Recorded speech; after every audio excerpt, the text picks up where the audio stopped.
Welcome to the Spotlight Session. It's a game-changing interview series that showcases award-winning agency owners to share secrets of starting and scaling a marketing business. Hello. If you are tuning in to one of our channels, we are getting ready for an incredible podcast session. We call it the Spotlight Sessions. In case if you didn't know, you're brand new to the world of HighLevel. My name's Paulson. My goal is to kind of moderate this conversation so it's valuable to you. Our intention is to inspire you. If you don't know who Jarryd Holmes is, well, either you're living under a rock or you're new to the community. One or the other, either way, we love that you're joined in. But let me read out, Jarryd, I've got a pretty heavy bio here that I'm going to read out for you. Hopefully you approve this. But Jarryd Holmes is the founder of Boulder Digital, a Tasmanian-born marketing and automation agency known for defending the island with cutting-edge Go High-Level systems. With a decade of experience in marketing and sales, Jarryd has helped service-based businesses scale through AI-powered funnels, chatbots, voice AI, and really end-to-end campaign strategy. His team onboarded over 26 clients in late 2024 using our automated webinar systems, achieved 14 nominations at the Australian National AI Awards, which is really a big deal, and recently supported over 16 clients with voice AI integrations. Jarryd also pioneered Alfred AI for Google Business Optimization and was named Billie Jean's Genius of the Week for his GHL-driven voice AI campaign. Well, how is that bio intro there? I feel like a superhero. My brain's just exploding with ego right now. No, it's definitely not. But I tell you what, you've absolutely nailed it. That's I almost need to take a snippet of that and just use that for intros moving forward. I love it. Well, Jarryd is someone I call a friend, and the reason why, because I've watched his growth from far. Even though me and him didn't interact a lot, I know about what Jarryd's doing from so many people. I've been in part of a lot of the Australian and kind of a lot of the Asian events in general, and I always see Jarryd. Were you in one of our events in person by chance? Were you at the Sydney event? Okay, Saspreneur yeah, Sydney. that's right. Yeah. So, Yeah. great time that we spent together. But Jarryd, help people understand your journey a little bit. What's the story? Who is Jarryd? I think if you were to talk about the story, for me, it was working out what it was that I wanted to do, stepping into something else, because I've always been in business. I've always been doing sales and marketing. I've been working for myself or working for someone else, and I just know that I'm meant to be running a business of my own and doing my own thing. And then it just came down to wanting to help people, and so naturally, what I thought I was going to be doing to what I'm doing now is so different. But it started with HighLevel to make that possible. And you probably don't even know this, Paulson, but I was doing a coaching certification. I was doing my NLP certification. I'd worked with so many people in the space of sales. So your Grant Cardones, your Ryan Tuckwoods on the Gold Coast in Australia, your Jordan Belforts. I had a day with him here in Australia before the place was locked down with COVID.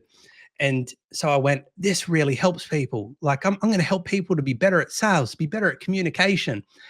And that then turned into who I was doing my coaching through to introduce us to HighLevel. But at that time it was white labeled. So we didn't know what it was. We just went, wow, this tool does some really neat stuff. What is this tool that this guy's created, And you're thinking, wow, this is insane that this guy's a coach, but he's also put this software together as well. It's blowing my mind. And then I think what happened, he sent out communication and by accident it said HighLevel in it. And I went, what is that? And then I went online and Googled it and I went, far out. This does so much more than what I'm actually using it for. But my first initial use was going into HighLevel and using it for webinars. So that's kind of how I started in the space, was automating webinars and running all of it through HighLevel. And this is a long time ago as to how you can run webinars through HighLevel now. But even the automation back then just made life so much easier. So I went through that and I was going through the motions, and I then was still a startup. I had a lot of leads coming in. I couldn't keep up with the leads. I hired my first team member. His name was RJ. He's still with me now. He's the 2IC. He's based in the Philippines. And we just kept on trying to grow and crush. And unfortunately, what happened was this, well, fortunately now, because it's a beautiful learning, but at the time I was like, oh my gosh, this is like almost as bad as death at this point. But what happened was we were introduced to this agency who I met through my sales community, and they promised the world with running ads. And what ended up happening was we lost $6,000 in fees and then another 18 grand in ads. And the worst part of that, Paulson, how many sales do you reckon we made? Probably none. We made one sale, and it was from someone that we ran ads to from my own ads for our own webinar that came through and bought. But he bought because they told me to discount our services by 85% because they were at this point clutching at straws, right? Wow. I ran my last webinar. No one even showed up. And that one webinar, they told me they were super qualified because I was paying $100 a lead and not a single person showed up. So I was super hit back from that. And this is probably the first time I'm openly talking on a larger scale with this, but I think it's really important that people can see the real impacts in business, because sometimes people go, oh, this horrible thing happened to me, but it only happens to me. It's like, no, like most people going into business have a lot of, challenges that come through. And so, integrating with, like, working with people in the community, you'll see this. You'll actually interact with people and see that they've also had tough times. But it was the best thing ever, because I remember it was Christmas time and Johan reached out to me. You know Johan from HighLevel Suite. So he rang me up and he's like, yo. I'm like, hey, man. He's like, dude, you're doing the sales coaching? And I went, yeah. He's like, but your background is sales and marketing. I went, yeah. He goes, so why the heck aren't you doing that? And then the call ended there. Oh, wow. And I was like, this is something really heavy to sit on. So for 2 weeks over the Christmas period, running in a low period, why am I not doing that? Why am I not doing that? Why am I not doing that? Why am I doing the sales coaching? And what it was, Paulson, was I worked out that I felt that doing sales was helping people more on a deeper level. But when you talk about working with small to medium businesses, as an example, the impact that you can make from marketing and sales is huge, because they're more or less, if they're working with you or one or two other people, they're putting all their chips in that you're going to be able to help them. Like you're literally their chance of getting to the next level. And so I caught up with RJ and I'm like, right, this is what we're doing. We're all in. We're going back into the marketing. We'll help with the sales coaching side of things, but we're all in, and we're just going to learn what opportunities we can create for people in HighLevel. And that's exactly what we did, right? Wow. And so that's how we got into the HighLevel space, and got to where we are now by doing that. But it was never, ever this thing where I thought in 3 years' time, I'm going to be in HighLevel, I'm going to be signing people up, and we're going to be doing these great things.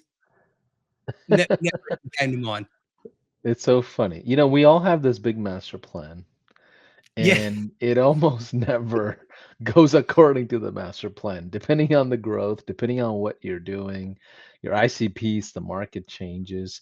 So Jarryd, help me understand, if I am a high leveler, brand new, how can I work with someone like you? Like, what exactly should I learn from you?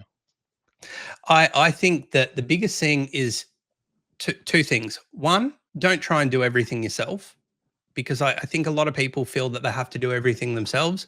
They'll jump into HighLevel. They'll start watching all of the HighLevel tutorials. They'll jump in and do certification with HighLevel, and they'll just like fully immerse themselves in this. But then it's what I call analysis paralysis. is a lot of people end up getting caught up with so many, or our Australian term is shiny object syndrome, or what we call the magpie effect, because magpies in Australia, that they're always trying to chase shiny things. And so I often say to people the importance of focusing on one thing. And what was good about this was when we first got into HighLevel, we had opportunity. We went, oh my gosh, look at all this stuff that the system can do. And this is before it had like 600 plus features in it. We were already amazed by that back then. And we're going, so how do we do this? There's reputation management, there's form fills, there's live chat widgets. Like how do we put all this together? And what we noticed is when we went to people and started talking about it, and you can tell I'm a pretty excited guy at the best of times, I'm like word vomiting these opportunities, like these features on people, but not so much the benefits. And what I found very quickly was it was overwhelm. They were just like, oh, too much, too fast, like you're just kind of drowning me out here. And so what I did is we focused on one thing and just went, what's the one thing that we can do? And I often say, what's the thing that moves the needle? So what we did is we focused on moving the needle by putting together a systemized approach. So we used HighLevel Suite as a intro to our offer. We then had an automated webinar where we had people show up for it. And so basically what we'd do is we'd say, hey, look, like we'll show you how you can gather some leads, but that's all well and good to have a list. You then need to be able to have your outreach and be able to contact those people. So then what we did is we designed a process in HighLevel that had a video sales letter funnel where we had it all custom valued. Custom values are the best thing in HighLevel as far as I'm concerned, because the setup for those pages was so quick after we did that, because you can imagine setting up a VSL for every single person that comes on board, especially when we brought in like 26 people over what people call the quietest time of the year, December and January, right? Here we are double time trying to build all of these campaigns, getting people into the system. Custom values made that so much easier. So we worked on that one thing, and that was proof to me at that time. If you just focus on one thing, you can naturally grow your business, right? And that's what works well, is focusing on one thing inside HighLevel. The other part then is working with other people. There are so many people that are amazing in the HighLevel community. I mean, amazing. And I'm super fortunate to call those people my friends. Being able to go up to Sydney and catch up with them and see them in like real life was also amazing. Being able to catch up with you and the others was awesome to see everyone in real life, because we do a lot of this through the screen. And what's great is there's no rapport building either, because you've already done that. You're just talking about casual things.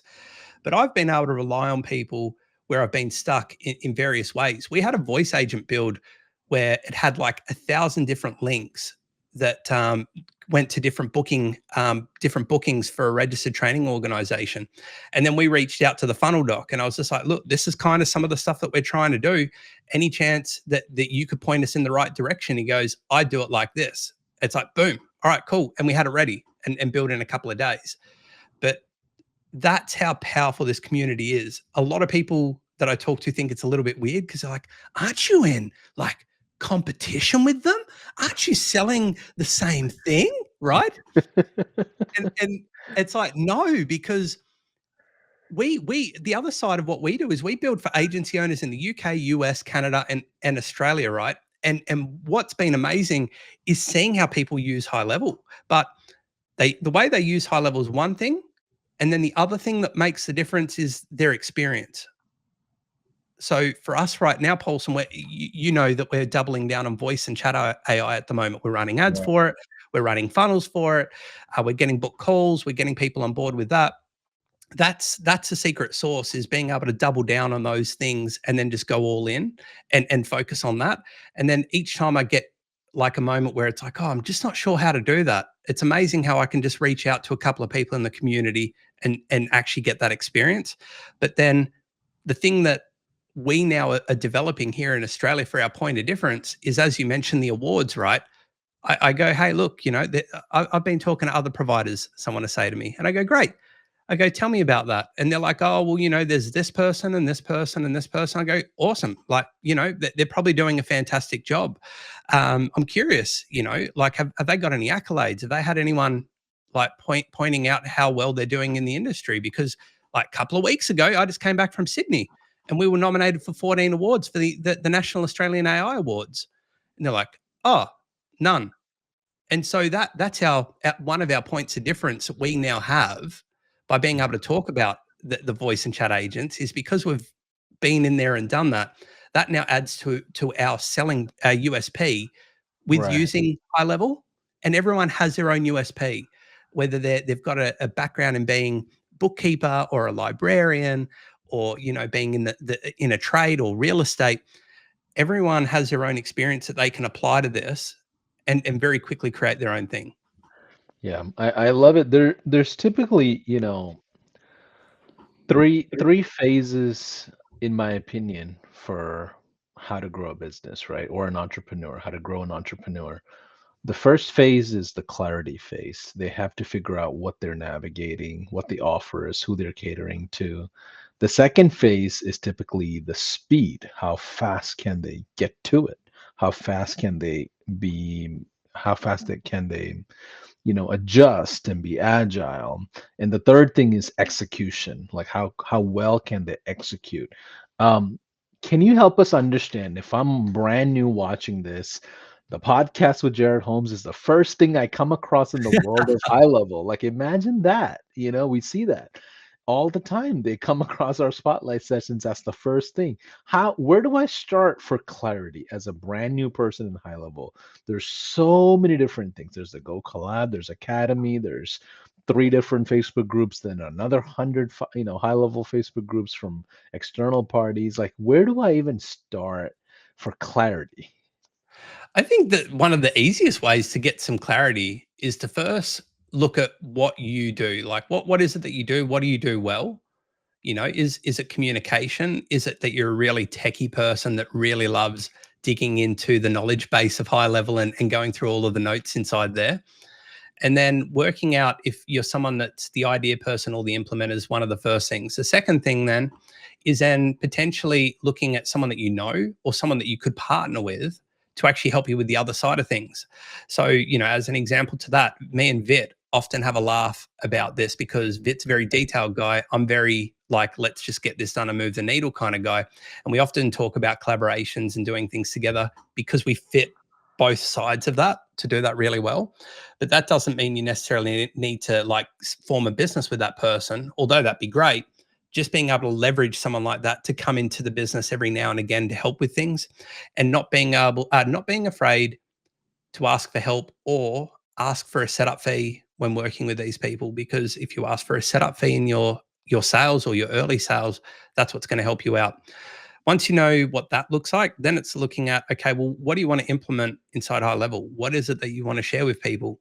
And you're right, Paulson. You see this so often where people just see all of the amazing things that they can do in there. But then if they're not careful, they spend a lot of time in there and they actually don't move the needle. They don't get started on something. And so my suggestion to people starting out that are new to this is to try things, fail and fail forward, because you're not doing anything wrong. You're not failing like to just give up. You're actually learning every time you do this. We kept on failing forward before we found that our combination of the leads to the automation was something that worked for us. And we went, well, we can double down on this. And we doubled down on it for the couple of months that we were doing it. But if you're trying to find these things and think you're going to hit it off straight away, if you do, awesome. I think what a great outcome for you to hit success that early. But there's simple things that you could do, like the social planner as an example. The social planner is a very powerful tool and something that is so easy from an agency side of you to set up.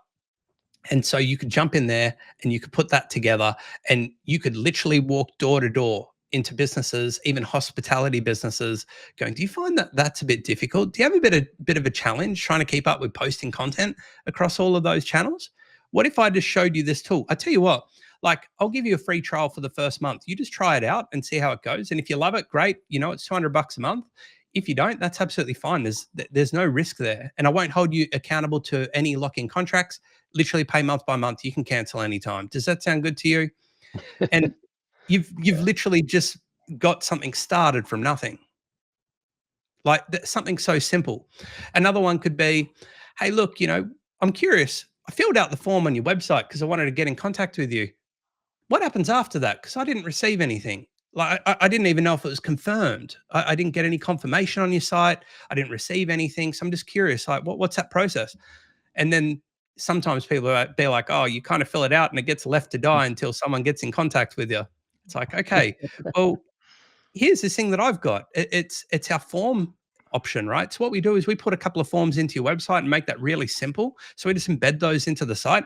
And then how's this? When they fill out the form, here's what's going to happen. We're going to send them out a confirmation via text and via email. But then afterwards, what we're also going to do is we're then going to put them into a 12-month email sequence. And normally what we do is we charge $2,000 to set this up, but I'm happy to do it for you, Paulson, for $500, which means that you're going to say $1,500 and get started. Does that sound good to you? And then, that's another perfect way of doing it. So you could do incredibly awesome automations. You could get really technical with the AI and HighLevel and do some really techie kind of stuff. But if you're starting out, you don't need to do that, is where I'm coming from. Simplicity is key. There's that acronym KISS, like keep it simple, stupid. And just trying to go, how do we make this something that we can test, see if people want it, and then roll it out? But they're two that like literally just popped into my brain after you asked the question of how you could roll that out. Yeah, and sometimes you'll surprise yourself in different areas. Like you might find that, okay, if I build out an AI employee, it's a lot simpler than I thought just to get started, just to get some baseline thing going. It's not rocket science. Full confession, Jarryd, yesterday, it's November now. My wife, she has to have all the Christmas stuff up, like lights, all kinds of stuff. Usually, I'm the type of guy that don't even change a light bulb inside the house because I'm scared of electrical stuff. I'm scared to break things. I'm just like home stuff. I'll fire whoever, bring in a contractor to do whatever. I'm not the handyman. Like I'm a business person, right? Yesterday, I was like, you know what? Let me see what I can do.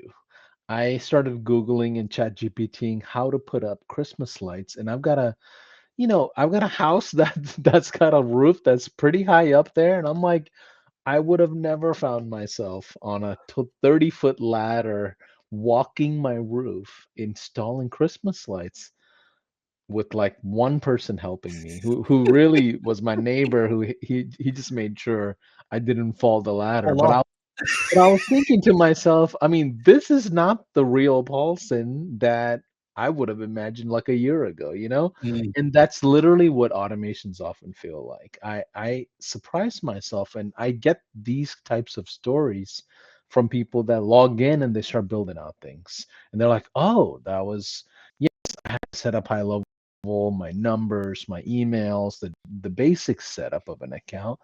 But once that was already done with the kickoff team, like I was able to put up a funnel, I was able to put up a chat, I was able to put up some sort of baseline forms and surveys and an email campaign. I'm like, once you do it once, it just becomes more clear and the clarity starts building with confidence, right? Mm. Yeah, I agree. Like, I I love how you're connecting this with putting up Christmas lights because I also wouldn't be up there doing that. I've got 2 shot knees now. I'd probably like have the shakes and then just fall off by accident. So I that was makes sense. frightened. Oh I was man, I think frightened. I think you're awesome for doing that. My background's glazing, but I can tell you what, as far as doing technical stuff outside of like what we do now, I don't do anywhere near as much as what I would with hands on. Can still do a light globe, but I won't touch anything to do with power either because I don't want to die. I don't want to electrocute myself or anything crazy like that. I don't know Right. if you can get electrocuted from Christmas lights. I don't know. Well, That if that you touch the thing. wrong thing, you really can. And this is what we're talking about is what a brand new person inside of high level, I think, feels in the beginning. Mm, You're like, oh man, I don't want to accidentally database reactivate 10,000 people with the wrong text messages. I don't want like that's the fear, right? Or I don't want yeah, to accidentally send out an email campaign that ruins my reputation, right? Like, so I think I've the even done first that. right. I love this because like I've even had times where things go out and you're like, oh no, that fired. It wasn't meant to fire yet. And then you go, it was actually someone that I was working with, and they went, that's going to happen. Like that's going to happen with automations. And I was still early into this at the time, Paulson. So I was like, oh my gosh, my world's ended. I sent that and I shouldn't have. What will they think of me? And it's so interesting now if we do anything like that, which isn't often, but if it happens now, it's just like, oh, we'll just get another email together and just say, hey, by the way, oopsie, here's what it is now. That's how easy it is to kind of fix things. But you're right, there is that fear of, oh, what if I do this wrong? But I think that the most important part is failing forward and learning from those things, because then you go, probably should have had that in draft before I went mucking around with it. Shouldn't I? You know, I probably shouldn't have had it set up on publish so that it literally was working, because now I've put myself in that position. So you learn every time when you're doing it. But it's so easy to do things now, because if people are like, oh, you know, you start with what I love about HighLevel. I'm kind of getting really excited about this, but what I love about it is you get started on one thing, and then you do what I call discovery. So you're trying to work out where they're at, where they're trying to get to, some of the challenges that they have, and then how do you fix some of those challenges? And for example, right now, people come to us and their challenge is, I'm missing calls, or I'm using an after-hour service and they don't do a very good job. So they're the challenges that we hear just because we're dialed in on voice and chat. So we have that conversation. But then they'll be like, oh, you know, we just don't find that we can keep our clients up to date with things. Okay, cool. So we can build out a 12-month email newsletter. And it's like, oh, you know, we have this new service that we want to put to, that we want to showcase to people, but we just haven't got around to doing that yet. Okay, so we can market that, or we can build out a funnel. Some of these funnels, as you know, in HighLevel are already built. So you can use the AI function to build one, or you can just use the template, change out a few colors, logos, photos, and a bit of text, and then you're off to the races. But these things can be additional upsells or cross sells from just that one thing that you focus on. I'm really big on that, Paulson. I think that if you can try and find that one thing that works for you to open the door and have a conversation, and that could be something where you're making $3,000 to $5,000 upfront. It might be something where you're only making $17 upfront.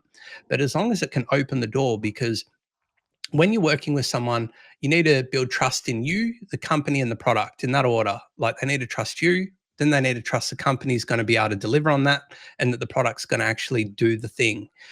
And so if you can get started on something and help build trust by delivering on that thing, then you don't become a salesperson, you become a consultant. And then when you become a consultant, people consult in you to provide them with insight or strategy or information to help them achieve the thing. And that's a very different conversation, because sometimes people get like the sales wall up, because they're like, oh, this person's just here to sell me something. Like, I got to be real careful with this. But when we're talking about the sales point, if we can actually come from a place of, hey, look, I'm not here to sell you anything today. I just want to ultimately see why we're talking about voice agents. First thing is we have a chat and we work out it's for you. We can talk about options.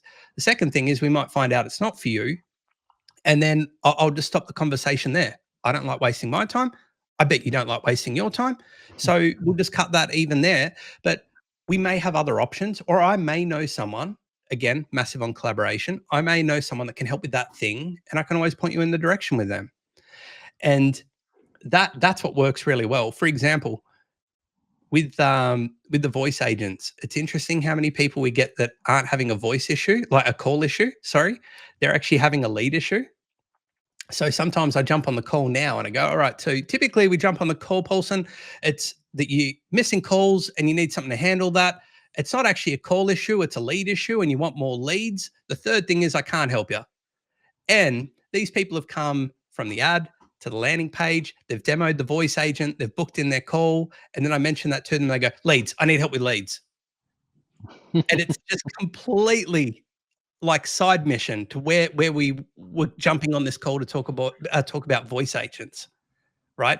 And so then I go, cool. So tell me more about that. And then what's HighLevel got now? GPP optimization. Well, great. We can optimize your GPP, your Google Business Profile. I should say that out loud and remove the acronym so it's easy for everyone to know what I'm saying there.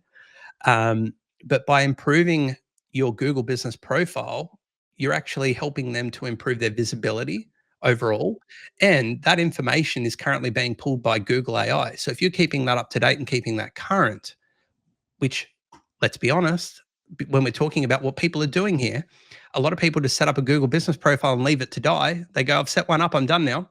They don't actually update it with posts. They don't update it with the correct information or the correct hours and things like that. They just kind of build it and leave it. Then you've got a tool now that can actually do that for them. And away you go. You've then literally found a way to actually help them with lead gen, as well as helping them with a way to actually help with handling those leads with the voice in the chat. I love it. I often think that trust is the currency of speed, right? If you don't have trust internally with yourself of what you're bringing to the table, if the customer doesn't have trust in you or you don't have the trust in the customer, speed is affected typically, right? So you have clarity, you have speed, you have execution in business. Help us understand the speed component in your experience.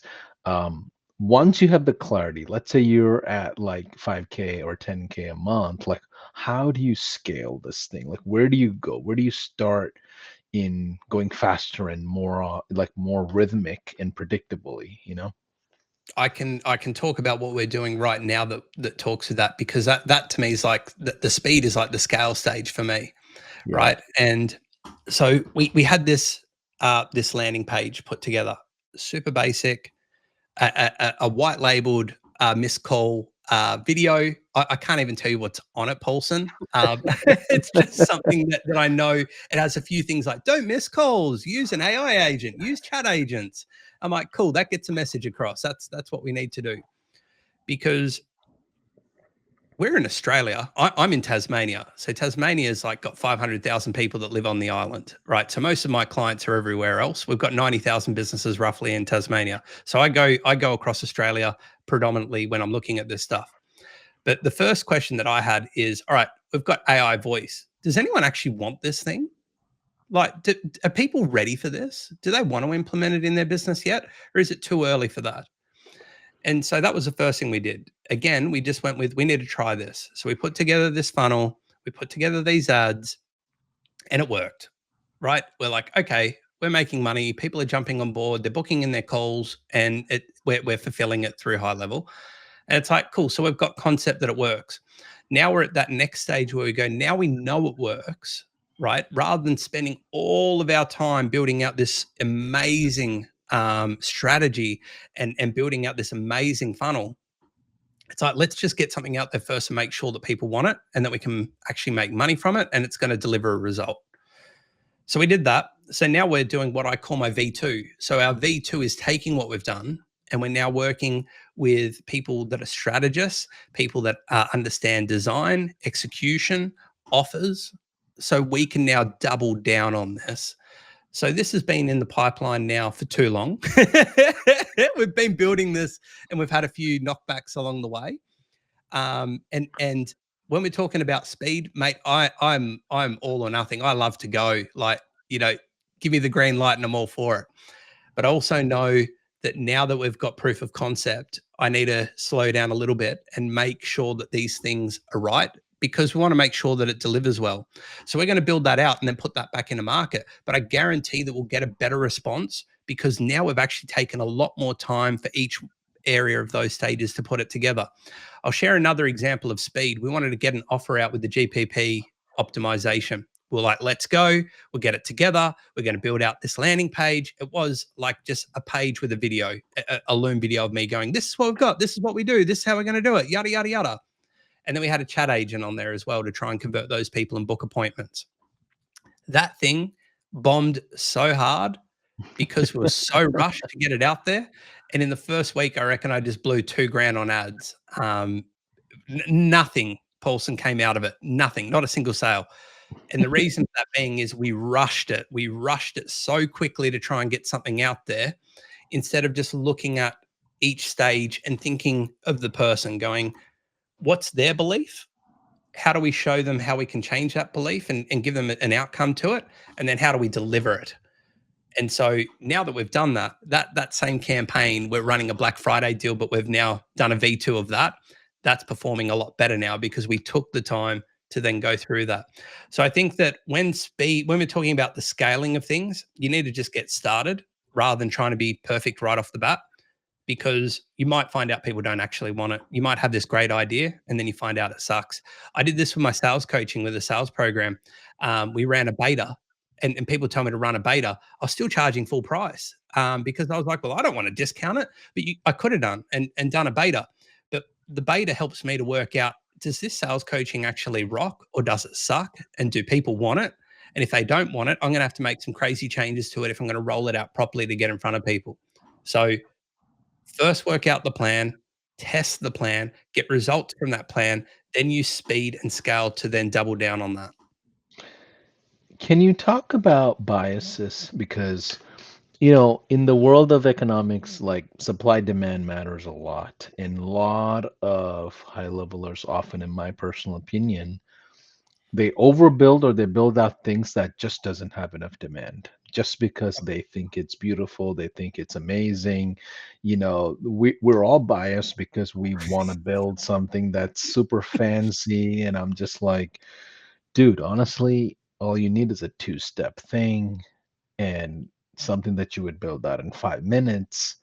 Yes, that's it. Like you don't need Done is better than anything perfect, man. ridiculous. Yeah, yeah. Like, but it's easy to build up biases because you're the builder, right? Like if you ask the construction person who is in the world of home services, they're gonna explain the best potential scenario of a build out versus just getting a minimum viable product. So like from a speed standpoint, help us understand how to navigate some of these biases. Well, I think that the big thing there, mate, is just to look at just some of the things that we've touched on. Look how easy it is to talk about the social planner.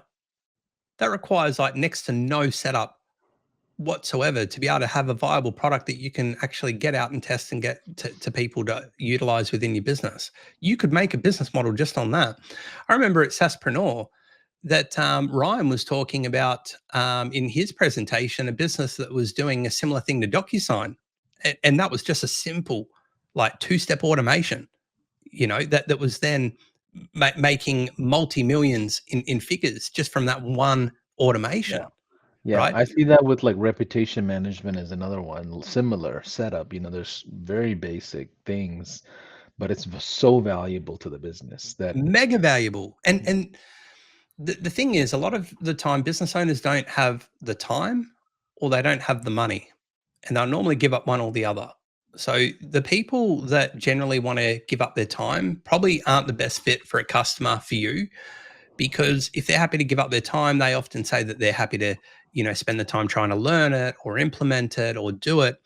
Whereas if you've got the other people that then go, I know it's important to me, it's important for our business, and we don't have the time to do it. We'd rather get someone to come in and do it right the first time.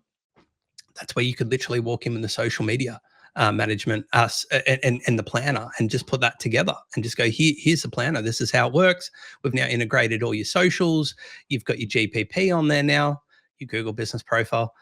I'm so used to acronyming that, but yeah, those are just such simple, effective things. It's the same as the website form, where you could just have a website form and one text and one email going, hey, Paulson, thanks so much for filling out that form. One of our team members will get back to you soon.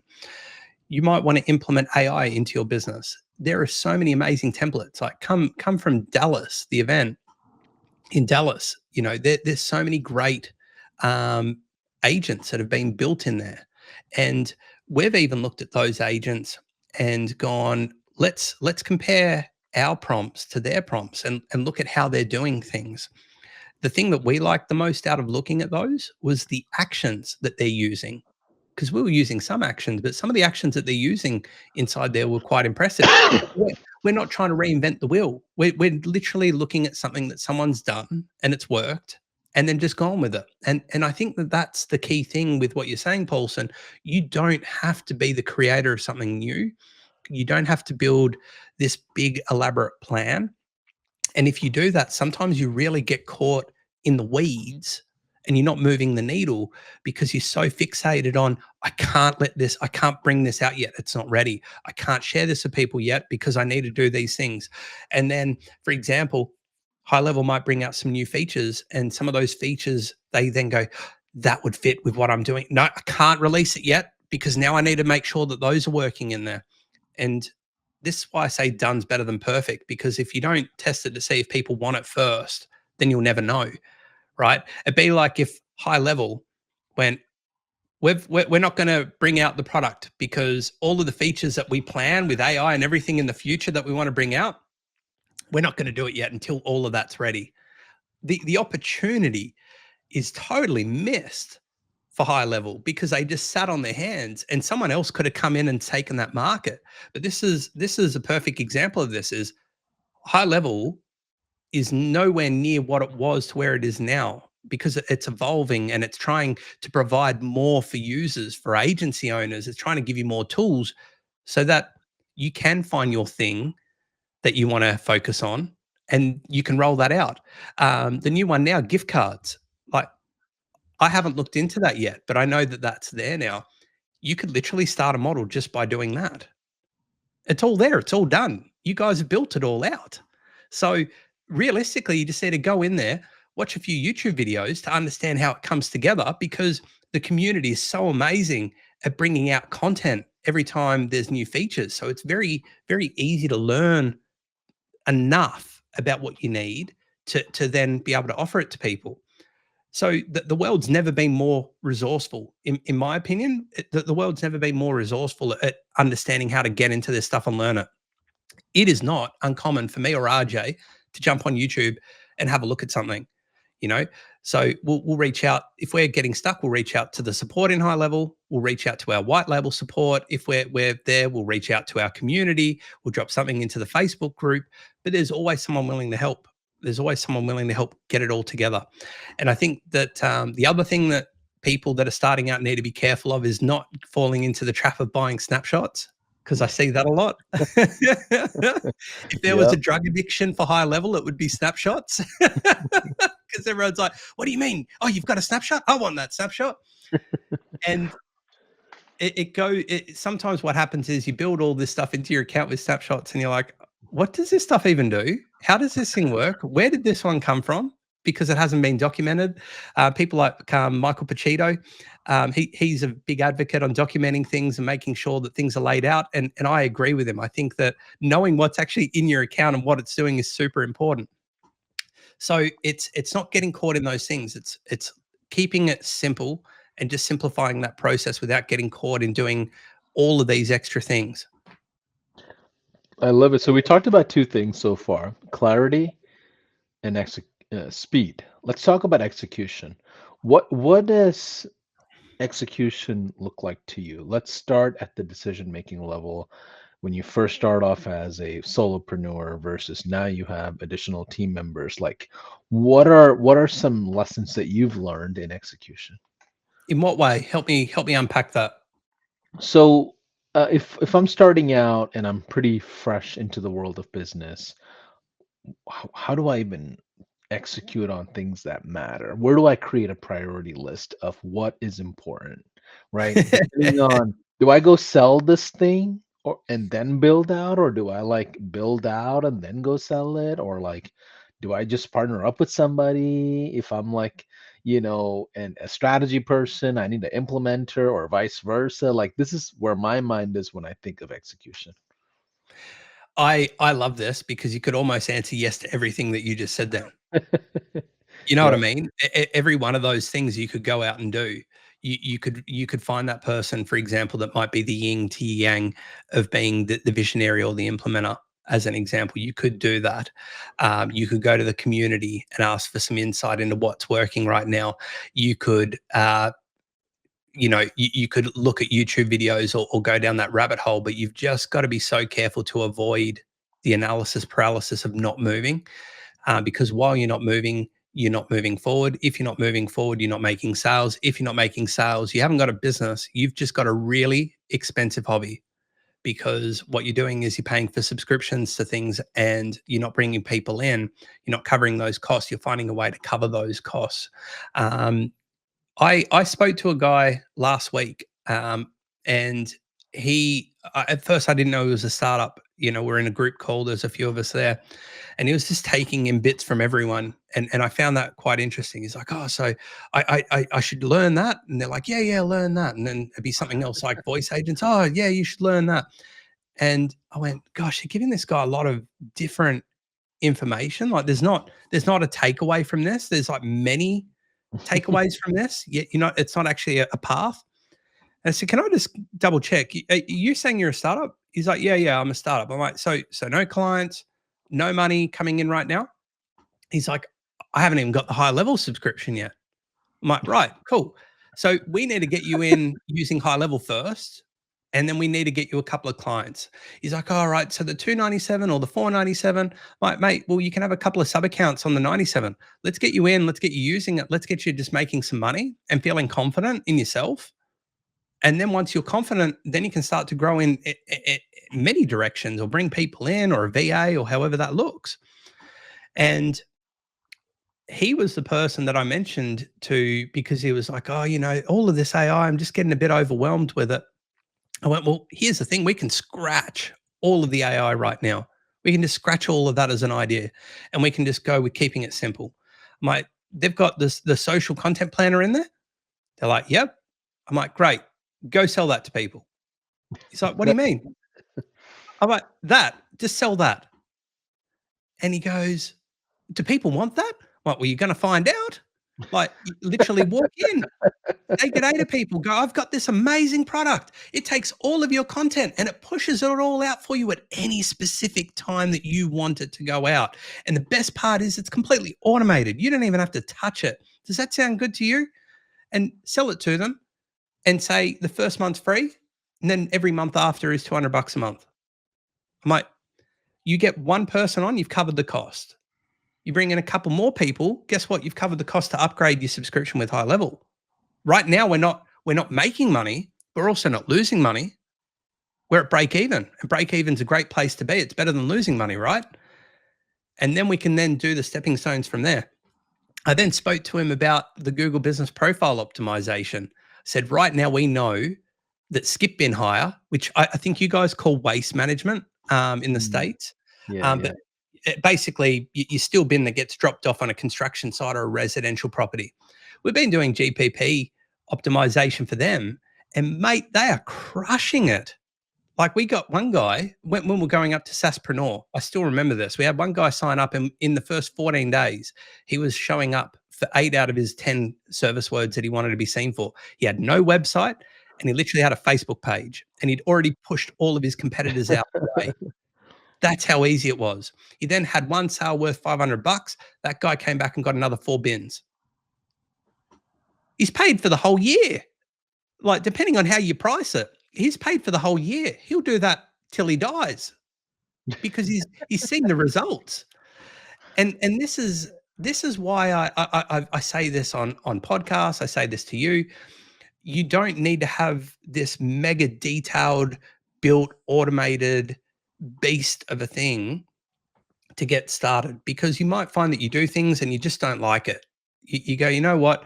Social media management, yeah, it was cool, but gosh, that's a lot of work. I just don't want to do that. I don't like doing that. I like being more the behind the scenes guy, where these guys can pay me a subscription and I've already set up some automations in there, and I just make sure that they just keep firing and doing their thing," because you might just be that person that's the implementer in the background. So you've got to try the different things, and HighLevel gives you the capabilities to try lots of things to see what it is that you want to do. I know people that just sell websites from HighLevel. That's their in. Like, I work with a guy that goes, "Hey, like, notice that your website's a bit tired. If you're interested, we'll mock up a new one, and if you like it, it's $199 a month." And so he just builds one from scratch, or grabs a template, drops it in. They go, "Wow, I love that." And then he's got a client that's then doing that, and then they grow into other things. So it doesn't have to be your only offer, but a core offer is what will help a startup to just get started. So, have a look by just talking to other high levelers, even in the community or your community, or talk to people in the business space that you want to work in and go, "What are the problems that you face right now?" Because it might be, "I'm just sick of dealing with the phones." Well, then you double down on AI. There's agents already built. You change the prompt a little bit, you put it to play, and away you go. I love this. What's funny when I think about the world of agency owners and marketers, you were part of like the Billie Jean groups. Like when I first started off, early days of like Sam Evans and just Dan Henry and like some of the OG legends of digital marketing, right? Frank Kern, like, back then the consensus across the industry, in my personal opinion, was you niche down into something, you offer one thing, you either do high ticket or low ticket, and you go all in on one industry, and everything else is very sinful, right? Everything else is sinful, like you cannot touch it. But as I see the world of high level evolve, the niching concept has changed has changed a little bit. And the change to me is solution oriented, right? There's a lot of companies now that just built an entire businesses off of one feature stack. They're just the Google My Business guys, or they're just the funnel guys, or they're just the AI guys, or they're Mm. just, like the social media guys. Like you're seeing in the world of software, they say don't lead with features. Well, most of high levelers are leading with features, but the way they're positioning it is as a small business solution. They're not going in there and saying, "Oh, buy my feature." No, they're fulfilling just one component of a feature essentially. Is that what you see? Like how, what are is this a, Oh, mate, you're you talking know my love language right now. You're talking my love language right now. Out of out of being in the community, every time I've tried to take advice from people to niche on an industry, I get burnt. I get burnt every time. That's just me. I get burnt every time I try to niche down on an industry because my experience of selling marketing over the years hasn't actually been industry specific. This falls into where you're going with this. I love this. I'm so happy we're talking about this because I think that this will rattle the thoughts of how people see this and challenge it a little bit.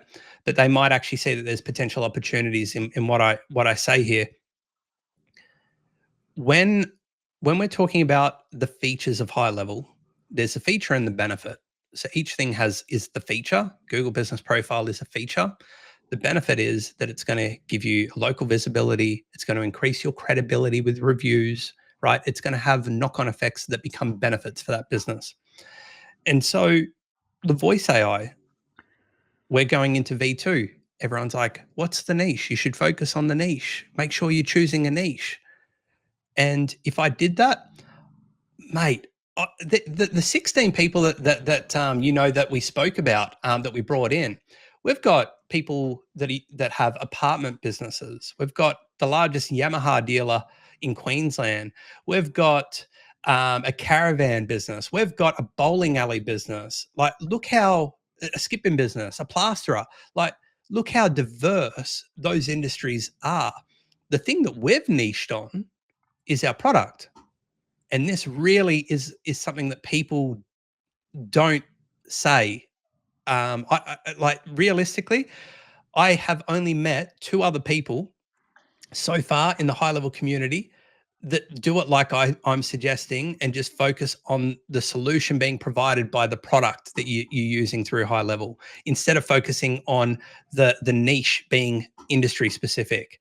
And yeah. and I only met the third guy I met. I only met him like a couple of weeks ago, and I was like, "You're like the third person I've ever met that's doing this." The second person I only met a few months before that. He's based in the States. He's like, "Look, I just want to be able to openly solve problems with products. That's what I'm coming into high level to do. I'm not worried about the industry. I just want to solve problems with what it is that the things in high level do." And I was like, "Oh, mate, you're like the first person I've spoken to. I'll help you build that out. That's fine." And then the other guy, I was like, "You're like the third person." And I love it because it's not said enough. There are pain points that the features in high level solve. And so if you're having trouble with the amount of call volume you're getting, that is not a pain point to one industry. That is a pain point in business overall, right? And so imagine how limiting that would be if I just started going, right, well, my niche right now is accountants. I'm only going to do voice AI for accountants, and then jump on the call. Oh, I do this. Sorry, only work with accountants. Our solution's only built for them. We're literally limiting our capabilities and our way to grow and our way to help people by being niche specific. Don't get me wrong. There's some people that have set up systems that I know in HighLevel that are niche specific, but they've built a system to suit the problems that niche faces, right? The industry that they're trying to solve. I know an incredible person that's in the car dealership space. I know a few in the car dealership space, but they've built a solution in HighLevel to help them with the problems that they face. But you don't need to do that. And you go down a rabbit hole as a startup if you're doing that. Whereas if you just look at some of the things that are happening right now, you might go, all right, Google business profile optimization, open up ChatGPT. Why would someone want Google business profile optimization? What are the benefits to a business? Bup, bup, bup, bup, bup, bup. Okay, cool. Now I know how it actually helps people. If I call them or walk into their business, now I can talk to them about that, right? And then all of a sudden we're focused in on that. We don't focus on industry at all. The only time I focus on industry, Paulson, is if we see really good results. So for example, the Google business profile optimization worked really well with that skip in business. I'll tell you how easy it was for us to make additional sales with that. I was in my office here like this, pulled open Loom. I was like, hey guys, Jarryd here from Boulder Digital. I just wanted to tell you I'm really excited to be reaching out to you. We've got this incredible tool. It's a Google business profile optimization tool. And here's what it's going to do. Here's an example of this person it worked for in your industry. So we know this works. If you're interested, all you have to do is reply to this email. We found all the people in that local area that had that industry, like the skip bin business, which is only 11, right? We had the emails go out to those 11 people once. We had one person on the day tell us they were going to buy yes, no, yes, no, yes, no 3 times and then pull out. The next week, we signed up a gentleman named John, and then John has been with us ever since. And we've now got 3 different skip bin businesses that are working with us just by doing a simple mail out to go, this worked for someone in your industry. If you're interested, here's how it works. Come back to us. So you can niche into industry as well, but notice that we just get people in with the problem that we're solving with the actual tool that we're trying to provide them. Yeah. What I love is that people forget that you can market to an industry without niching into the industry. Yes. Right. So, we come from the world of traditional marketing where you did so much for everybody. Well, we know that's a lot, but then we shifted into the world of, oh, let's niche down. And then after that, I saw the phase in digital marketing for a little bit where it's like, oh, I only do high ticket or I only do low ticket. It was like revenue niching for some reason. Now we're in the world of product niching. And I think HighLevel had something to do with it. And what you said is amazing because it's a human to human connection. The reason why you're able to take in the story of a business owner and share it with another similar business owner is because they can relate to the other business owner. There is a human connection. It has nothing to do with the feature itself. It has nothing to do with the results you provided. It has everything to do with the people that are operating all these businesses, right? So to kind of just consolidate our entire conversation, Jarryd, what are some final thoughts you want to share with the audience here? This whole journey of building a business is very difficult. You and I know this. We've met in person. We've spent time together.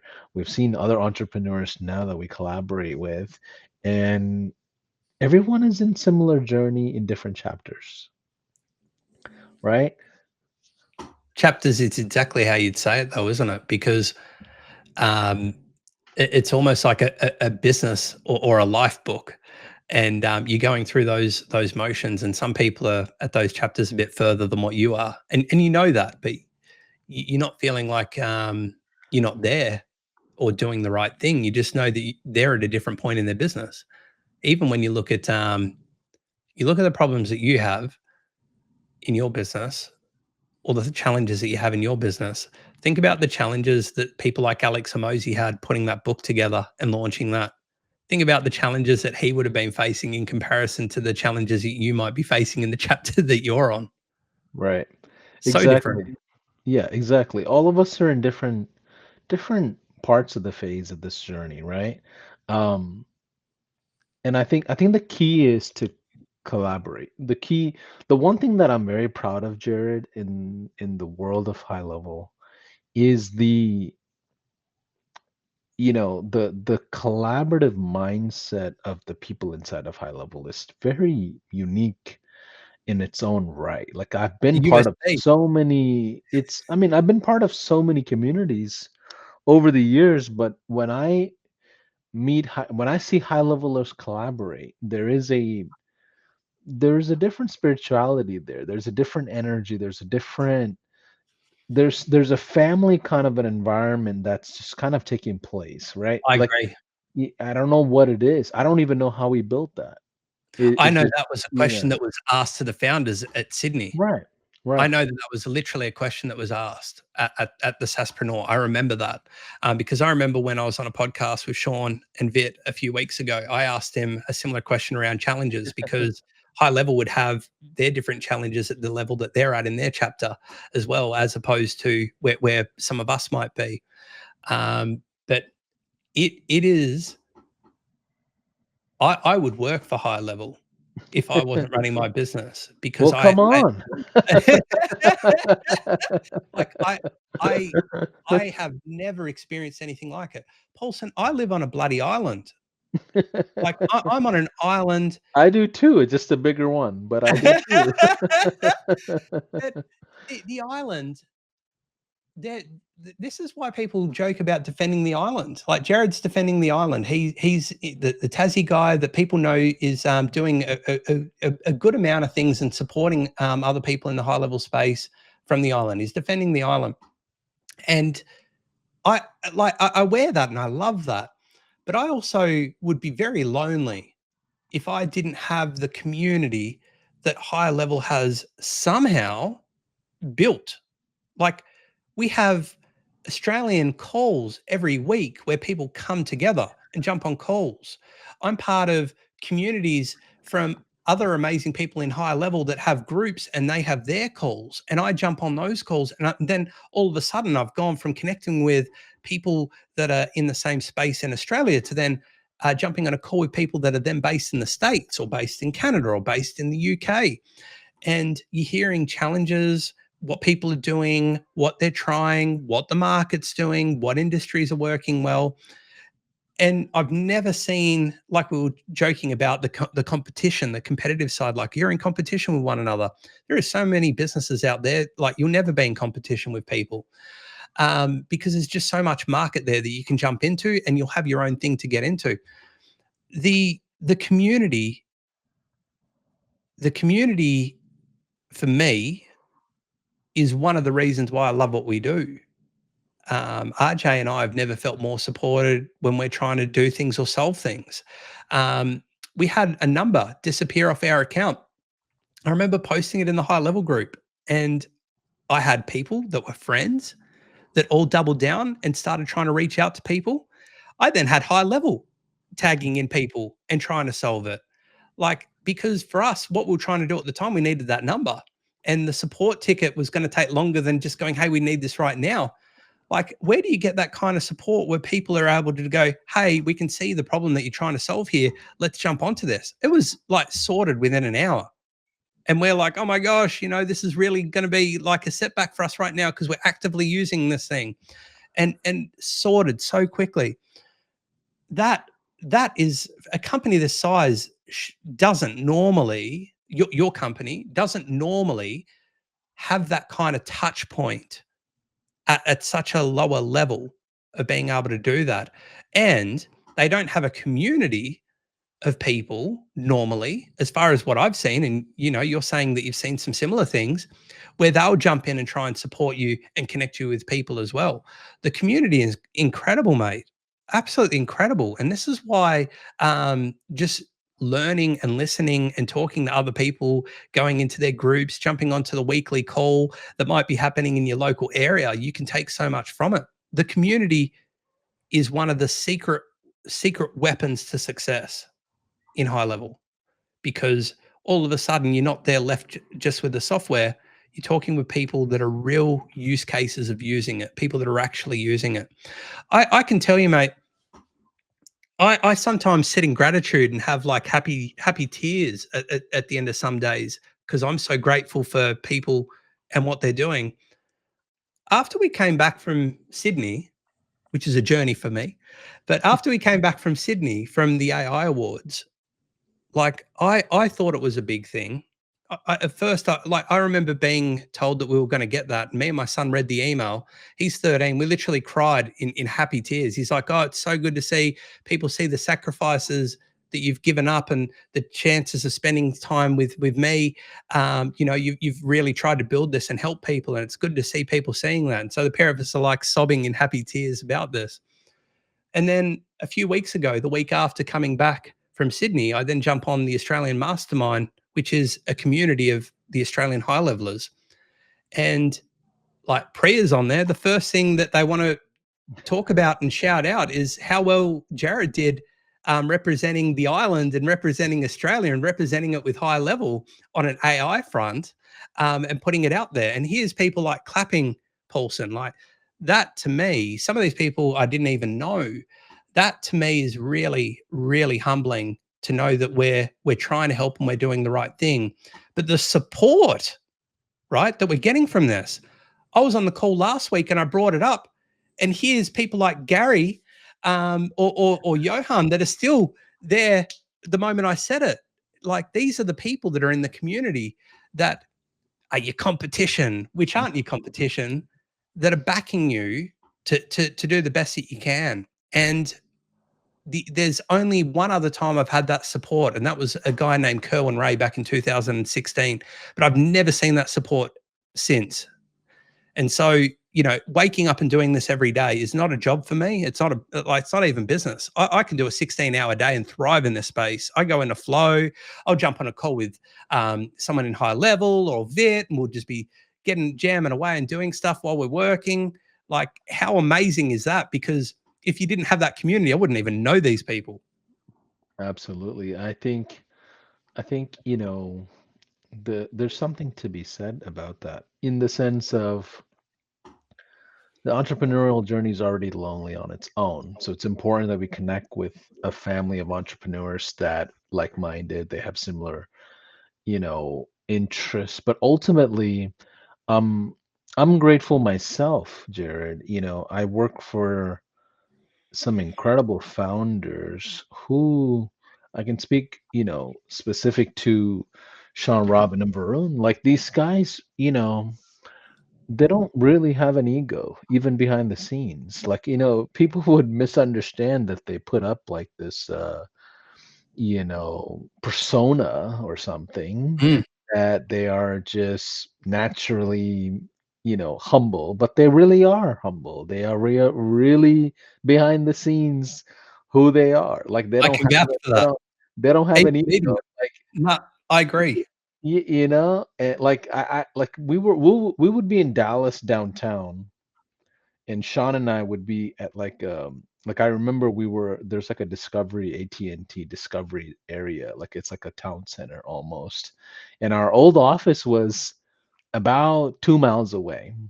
And I was like, oh, so we were all together and we had just finished eating or something. I was like, Sean, I'm gonna call an Uber. And Sean's like, why, Paulson? Why are you calling an Uber? Let's just walk. It's only 2 miles. I'm like, well, all right. Like, I guess I shouldn't book an Uber. So we ended up walking back, and I thought to myself, I'm like, here's a billionaire Mm. thinking about just walking back to the office. And in my head, I'm thinking, oh, I probably should order Uber Black since he's with me. Like I was like, I misconnected the dots there. And he's Mm. like, what's the point? Let's just go. And I was like, that's the way he treats this world of HighLevel. It's there's no ego attached. So when that happens, you have the leaders that are like that. You bring in affiliates who don't have egos. You bring in customers who don't have egos. You build an ecosystem Mm. of culture. Like if you're if you have kind of like a, a prideful personality, you probably won't do well in the world of high level that easy, right? Yeah. It's You end up because butting heads. you end up butting heads, right? So, you're absolutely right, Jared. There is something special about it. I'm just grateful to watch it grow. It's insane, mate. Like I just sit back and even the Sydney event where you're going back to your hotel room after the final night, you sit back. Like we were playing board games as a group in the lobby with all these high levelers that Yeah. flew in from all different countries as well. And like imagine that. Like at the end of the night, you've just had this couple of days and then you're spending time together over a board game and collaborating and spending time together. You know, some of these people don't even touch board games, but they were there and they were getting involved and loving it. And I think that where you're right is if they had an ego, even if they tried to hide it, you can't hide it in your actions. You're not a chameleon. And it goes back to one apple spoils a batch. And normally, if it's spoiled at the top, it makes its way down. And so I think that this is one of the secret sources to why the community and why the ecosystem with everyone involved. Like I love connecting with you. I love connecting with people that are actually working with high level. I never have a bad conversation. You know, there's always smiles, there's always laughter. Man, how good is that? That you can do that. And I just, yeah, mega humbling to know that that exists and that we're part of that. And I can't wait for Saspreneur coming back into Sydney because, like, man, the moment they announce that thing, I'm going to have tickets booked and I'm going to be ready to rock. I just can't wait to catch up with everyone again Yeah. and be part of that. And I think that even putting that out there as well, just on a finishing touch here, we like 8 times our ROI going up there, Paulson, just by connecting with new people from an agency point of view, because we do builds for people, and we didn't know those people. We wouldn't have known those people if we didn't go along to those events and just have a bit of a chat and find out what everyone's doing. Right. And then that turned into opportunities, and we came back to Tassie and we've now got these partnerships with people. One guy that we made a partnership with, I went to an event in Sydney a few months ago. He literally booked a ticket the day before at like 10 minutes to midnight just so he could catch up with me. Yeah, But we wouldn't have met each other if we never went to that event. I love it. So I just think everything happens for a reason, but the good that comes out of high level and the people it connects you with is something really special to me. Absolutely. And the crazy thing is this, you probably agree with me, Jared. The world of high level is just beginning, just starting. Oh my gosh, I couldn't agree more.